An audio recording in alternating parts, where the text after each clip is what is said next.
Hey everybody, it's Neil, and check out what I have here. I'm going to show you all. It is some universal kind of remotes that you can use to program. So look at all the, you get 3 remotes here, and you can see they have the little button on it like that, and this is it. And it comes with a little clip, like a little mini carabiner clip, so you can clip it onto stuff, and then it shows you how to program it. So like these are good for like a gate opener or something like that. Like here you go, you have the dip switches here. I have a gate at the front entrance of a couple of different places that I go to, and so I don't necessarily have the remote, but I know people who do. So what I'm able to do is open this up and change the dip switches. Let me see if I have a screwdriver here, if it'll fit it. And I'll show you what I'm talking about. So it just opens up like that. Got the screw out.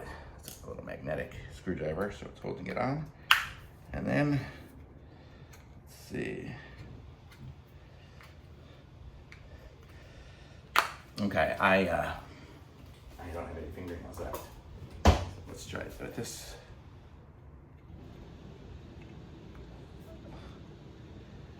Okay, so here we go. I'll show you it as I open it up here, and you can see it's got the battery in it there, 2.3 amp, 12 volts, and then you have the dip switches there. So if you have one of those remotes for the gate like I do, and mine is like up, down, up, down. I don't know if it's up, down, up, down, up, down, or down, up, down, up, down, up. But whatever it is, I'll set this, and then I am good to go. So it's got 10 switches on it. So if you have one that takes the 10 switches, you're good to go. So how cool is that? So now I'm gonna be able to have myself extra remote. So super awesome, thumbs up.